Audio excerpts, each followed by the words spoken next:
I am so over the world of productivity telling everyone that time blocking your week is the only solution, that the Eisenhower matrix is the answer to all of your problems, because everyone's brain is different, and on some days those tools might be super helpful, but on other days they might not be, and that's okay because there are so many other ways to plan your days, plan your time in ways that might actually work for your mind. In this video, I want to share with you 5 different ways to plan your time. You don't have to pick one and stick with it. You might pick one that feels really good for you right now and then switch to another one that feels really good on another day. Because in the same way that on some days we like different kinds of food, on some days we like different ways of working. Planning method number 1. This is a planning method for you if you feel like something is up, you're a bit burnt out, you are resisting doing anything, the procrastination is just rampant in your life. You're never not thinking about all the things that you have to do, but you're also not getting those things done. So this planning method was created by Dr. Neil Fior, built on by Dr. David Maloney, lots of doctors in the mix, so you know it's got to be good. And I've also added some of my own thoughts and experiences. So this planning method starts out with a schedule for the week. The first thing you're going to do is set the start and the end time for your work days in stone. Then you want to schedule in only the stuff that is absolutely set in stone that you must go to. Meetings, appointments, your friend's birthday, date night.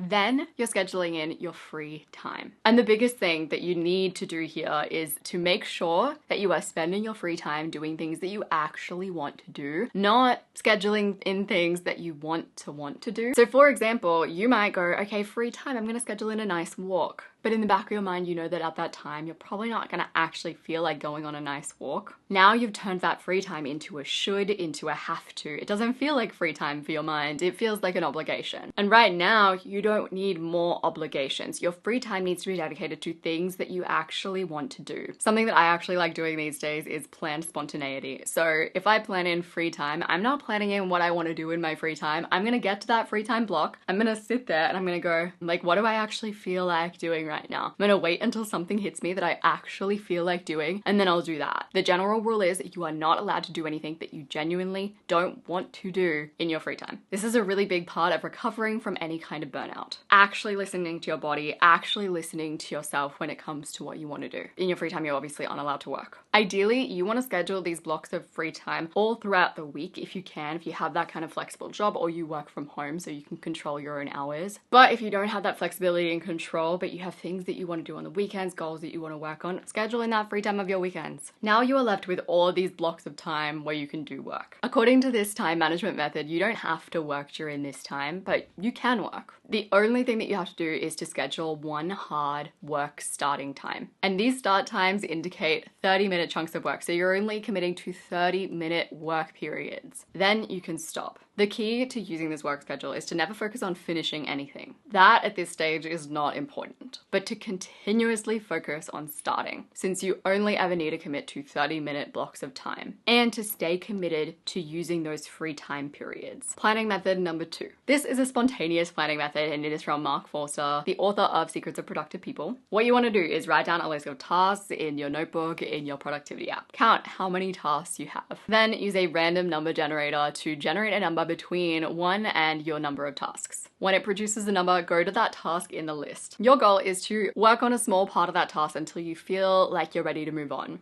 If you finish a task, cross it off from your list. And if you only work on a task for a little bit and then decide that you want to move on, you can still cross it off from your list, but then add it again to the bottom. Add 1 to your random number generator and do another round. If you happen to land on a crossed out task, you could just slide past it to the next task on the list. It sounds complicated, but it actually isn't once you do it. Hopefully the visuals that I've got going here give you a better indicator of what I'm saying. This way of planning is really all about reducing your resistance. It's really good if you are someone who craves novelty. If you're just at a stage where you kind of like working in little bursts, but you're not really ready to commit to things. Planning method number 3. This is a planning method created by Toby Stubblebine, and it's a really mindful way of moving through your day. Basically, instead of your typical to-do list, you're actually journaling your way through the day. And you journal with every transition. So whenever you go to stop a task, whenever you start a task, whenever you go to break, that's when you'd revisit your journal. It's called interstitial journaling. With every transition, what you want to write down are things like how you're feeling about the task, what you're thinking, any worries that you have. what you got done, what you didn't get done, any obstacles, what you want to get done. All of those things are the things that you're writing in your interstitial journal. This helps you to create clarity as you are moving throughout your day. It helps you to process your emotions, and it just helps you to move through your work in a really mindful, calm, and gentle way. Plus, you're not pre-planning things ahead of time, so it feels really smooth and easy if you're in that mode of like resistance of like, ugh, work is too much right now. This is a good